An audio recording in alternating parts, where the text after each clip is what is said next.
Hi guys, Lee here. Hope you're doing great. And man, I sent out an email to everybody because I wanted feedback on perhaps getting new covers for this series, Murder in Paris, that I'm sitting here pointing out. And I was blown away by the number of y'all that answered my email. God bless you and thank you so much. Writing is a weird thing. Um, you just it's kind of like you're like somewhere way out in the mountains or something and you're yelling and there's nobody to hear you. I mean, you feel like that sometimes. It can be a um, lonely thing. I mean, it's a good thing. And thank God I discovered, although albeit somewhat late in life, that I'm actually a writer. I actually decided to write a sort of a not really a how-to book, but kind of like a book about becoming a writer.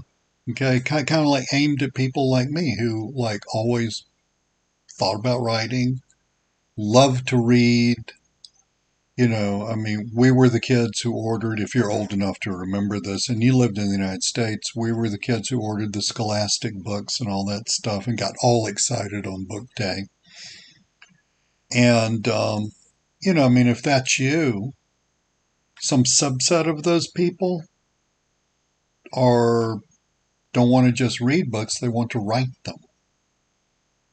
That is a really, really, really deep thing. And so, I've been thinking about that a lot lately, what it's meant to me and what it means to people that I know and who are writers. And, I thought that's a great topic for a little nonfiction book. So I started banging that out today. So hopefully, good God Almighty, I forgot to put on my hat. I mean, you see how much hair I have, right?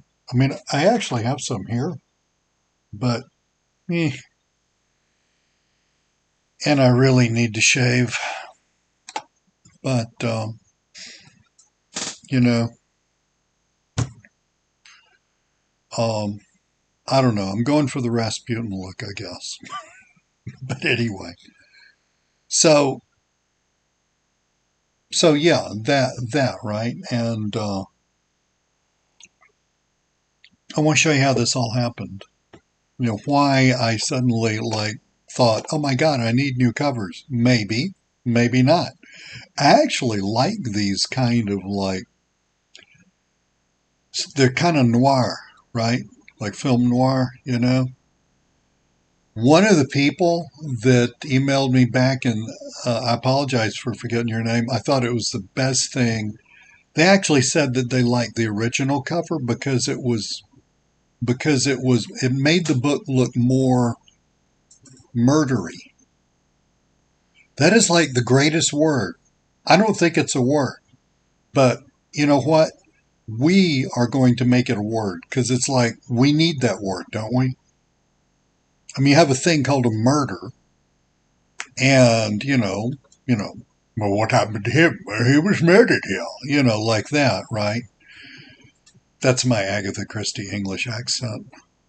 I mean, like I'm in an Agatha Christie book. I don't think Agatha Christie spoke like that.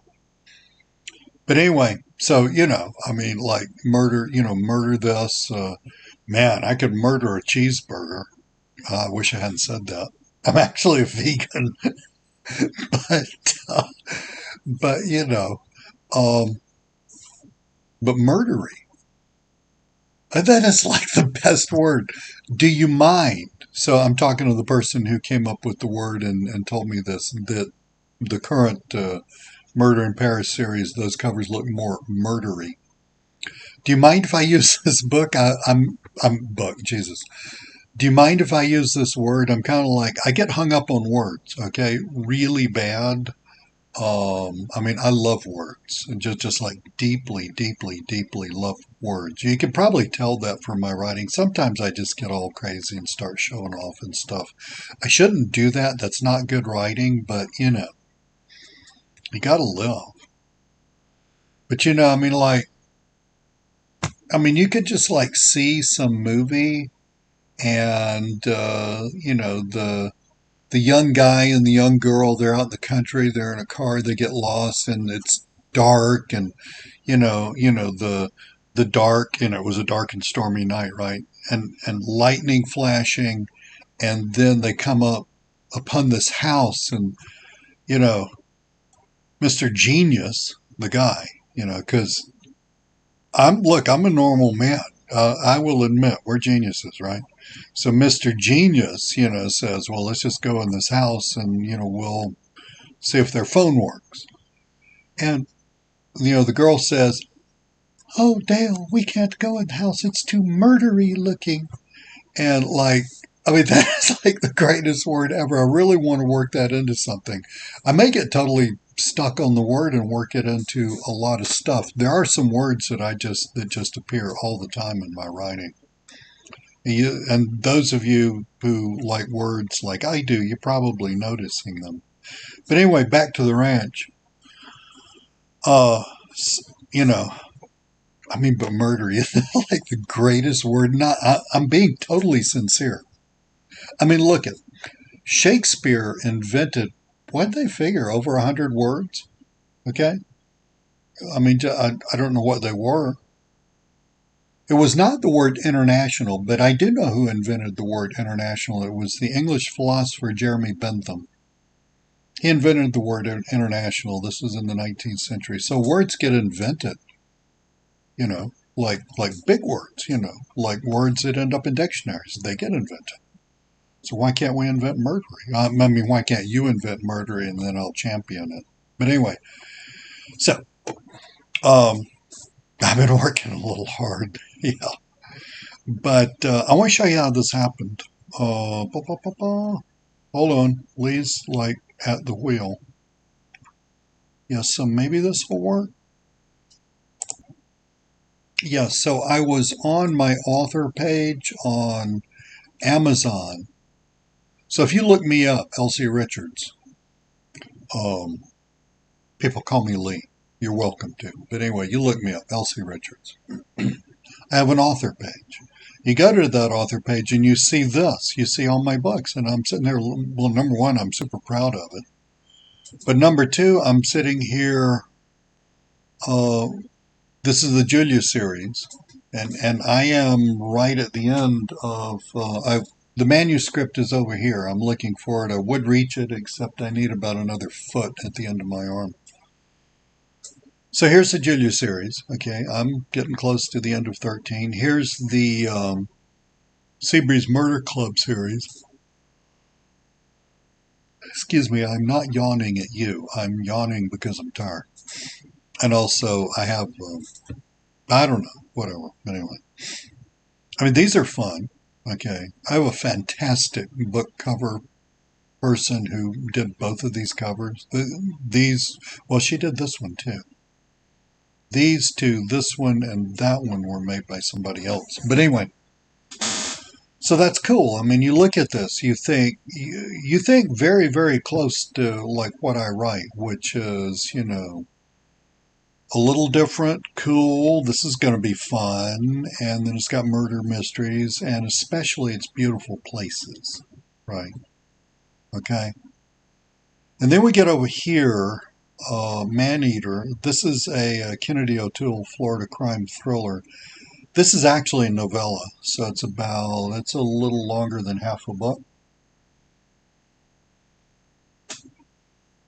And it's about Kennedy O'Toole. You can see her little silhouette here.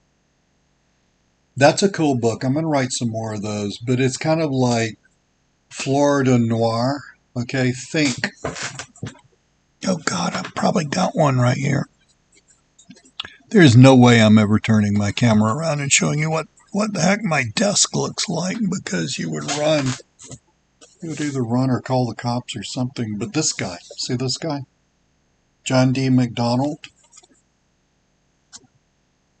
I get in the middle of books and I love them, and then I find it, it's like being a drug addict, I find another one. I love John D. MacDonald. Part of the reason I love John D. MacDonald so much is my dad loved John D. MacDonald so much, and we both love, well, he passed away 26 years ago, but I love, and he loved Florida, which you can probably tell by what I write. But anyway, Kennedy's a bad girl.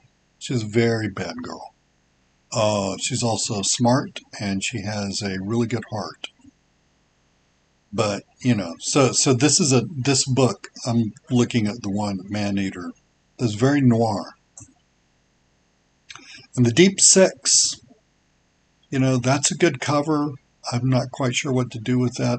I've got about a third of the sequel written.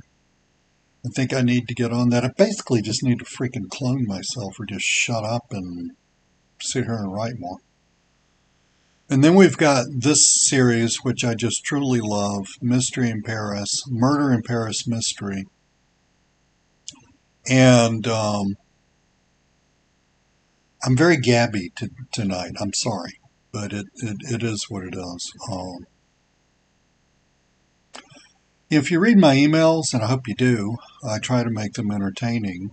I went to Paris first when I was 19? I think I was 19 or 20. I can't remember, 19 or 20. But anyway, I had a cousin who was my mother's age. Okay, she was my mother's oldest sister, who was like way older than my mother. It was her daughter, so they grew up like sisters, but they were actually cousins. And she worked for the American Embassy. I actually got to go see her at the American Embassy, sitting there working. It was really cool. And, okay, sorry about that. Had a bit of an interruption, and I apologize. So where were we? Yes, 19 years old, American Embassy, mother's cousin, my cousin, worked there. So my dad, mother, and I went to Paris, and I completely fell in love with the place. I already spoke French. I had traveled a lot. My dad and I used to travel a lot together, and I had traveled a lot to Quebec and spent a lot of time there and actually learned French there. And I used to speak with a Quebecois accent, which if you know anything about French and you can and you speak French like people do in France, and then you turn around and hear that accent, it's wow, pretty crazy. But anyway, so yeah, so I have just a deep, abiding love for all things Paris. And not just touristy Paris either. I made some really good friends, just like normal people, kept in touch with them. My wife and I went back and we stayed with, one of my friends. She ended up marrying this, not my wife, my friend. She ended up marrying this Japanese guy and now lives in Japan somewhere. But anyway, enough about that. So, but that's like the background. That's why I write. I write about places that I love. Okay, that's the deal. And so Paris is, like totally.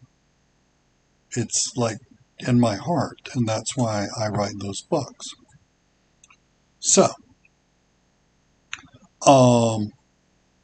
but the covers, you can look at the covers here. Again, this picture's was taken from my author central page, and I got to calm down. As you can see, that's a little difficult for me. I got to calm down and look at it, and I thought, yeah, these don't really go together too well. Well, that's okay. A writer does not have to always write the same thing. I am, I'm, look, I'm an okay writer, okay? I'm not Dostoevsky, okay? I'm not even trying to be Dostoevsky. My goal is to be about as good if you're old enough to remember this, okay? These gray whiskers came from somewhere, guys. good 70s and 80s television. That's like the gold standard for storytelling for me. This is the United States. Okay. So, shows like Columbo, Banachek, um, again, excuse me, um, um, um, stuff like that, right? And when I was having a senior moment, I was having a yawning senior moment. But anyway, but that's my gold standard. And the Rockford Files. The Rockford Files is like the epitome of popular culture art, in my humble opinion. Not that I have many opinions, but anyway.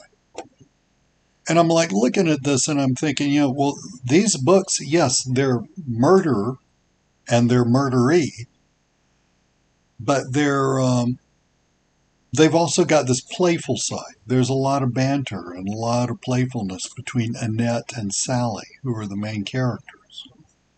And they have a dog. And, there's a lot of really cool stuff going on. In the second book, you meet a guy who's he was a Legionnaire, and he turned out to be an artist. And I've actually known people like that. He's not actually based on a real person. He is based on an amalgam of people. But, yeah. And so that's why I wondered if these needed changing. And I'll show you what I was, I had somebody make some covers for me. And, I gave him some instructions. I said, do you know the French artist Raoul Dufy? D-U-F-Y, Dufy? And he was what's called a fauve for part of his career. That's a thing that is a very brief period in like early modern art preceding the Cubists. And you can learn all about that in Bonjour Murder, by the way. But anyway,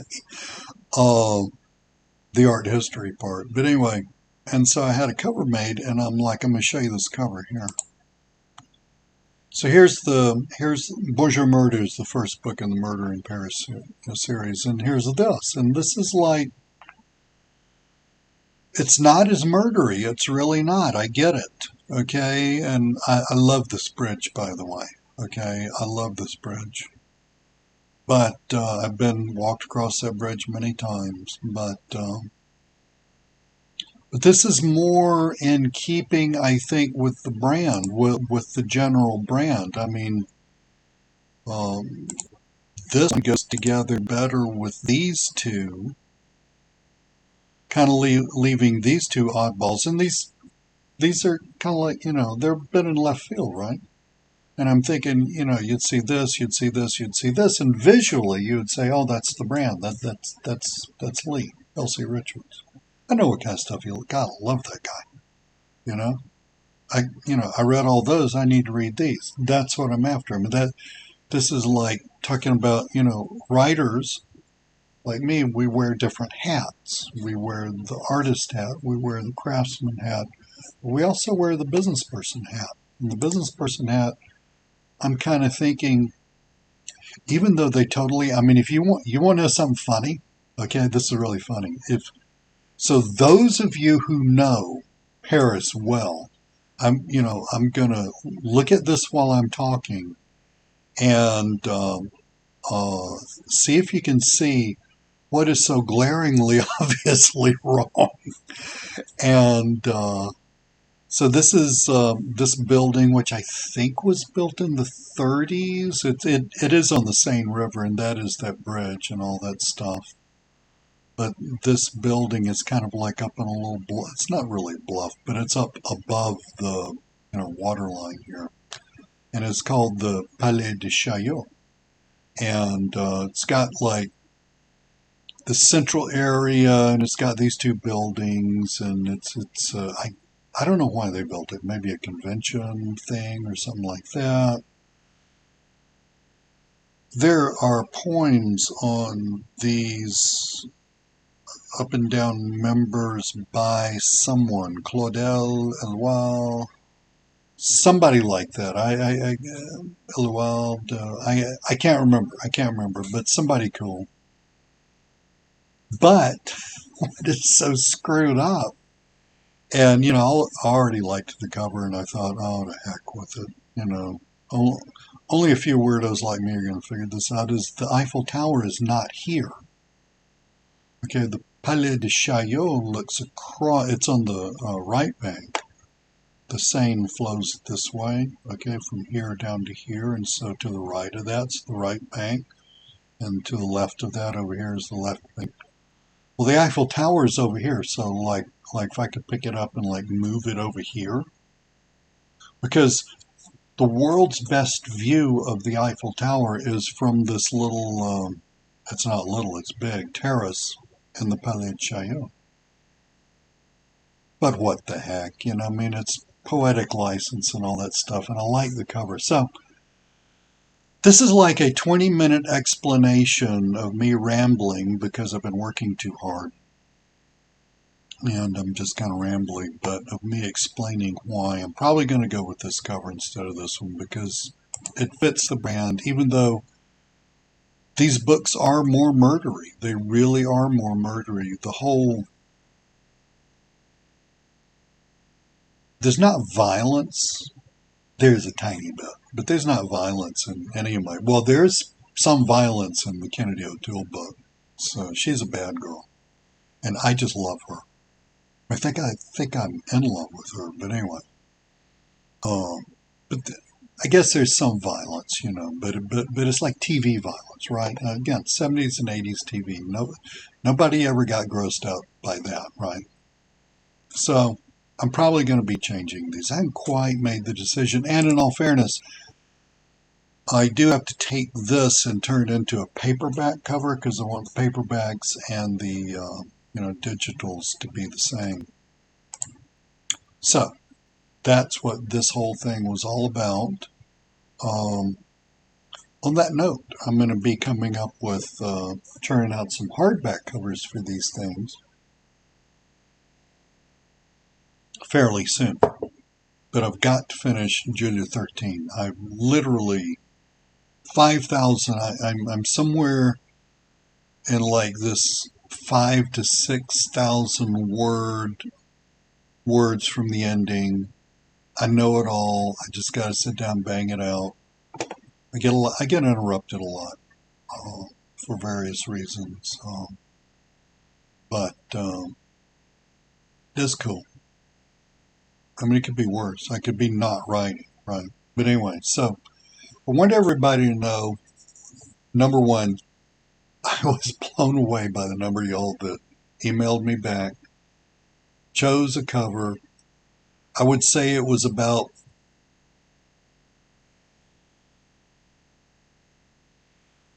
probably over 90% for the new cover. Although I get it, I get the old cover. I actually really like these current covers. They're more murdery and they're more noir. They really are. They're more kind of like, especially this one. If you can see this one, I don't know if I've got a. Hang on a minute. I'm going to stop this. Just so you don't. I'm not worried about it. I just don't want to be boring. So 2 seconds and I'll pull up this whole cover. Okay, real quick. This is the third book. Came out fairly recently, a month and a half ago. This is the third book in the Murder in Paris series, A Paris Lover's Guide to Murder. So, yeah, we were just talking about the Palais de Chaillot. So this picture of the Eiffel Tower right here, it's actually, see, from where those little tiny people are standing. This building over here is one of the buildings in the Palais de Chaillot. And those people, and that's the terrace. And then you look across the river at the Eiffel Tower, so now you can actually see the geography. But I love this. It really reminds me, I mean, it's French, right? But it still really reminds me of early Fellini movies and that kind of harsh, he was making a visual statement, not just about, his, like, I don't, look, if we get into Fellini, we'll be here for freaking ever. So let me just say this. Part of what Fellini was doing was making a visual statement about fascism. Okay, so you would see those harsh, solid, very, very fascist-looking Italian buildings which harked back to the Roman Empire. Okay, that's what that was all about. Okay, I promise. That's all I'm saying. You know, so my daughter hates it when I talk about stuff like this because it does take for freaking ever. But anyway, all this stuff ends up in my books somehow. So there you have it. This is very murdery looking. There you have it. Even though virtually the entire book takes place in a little town on the Loire River called Saumur, in a chateau. But, you know, it's all part of the same thing. So I'm probably going to be changing these covers, and just wanted you to know that. By the way, if you get A Paris Lover's Guide to Murder, and this is the digital version, I think. It's even it's in the printed version. But got a map, a floor plan of the chateau where it takes place, the Chateau de Montfort. That's the chateau in Saumur. So enough said about that. I hope, I'm just like, I don't know. Like I said, I've been working too hard. Got a few things, but all that. So God bless you. It's really, the video is about me thanking people for being here, reading my books. I wouldn't write books if people didn't read them. I would have to do something else creatively, but I wouldn't write books because, it's like singing to no one. So, anyway, thank you so much. Elsie Richards, friends call me Lee. God bless you, and I hope you have a wonderful day, night, evening, wherever you are.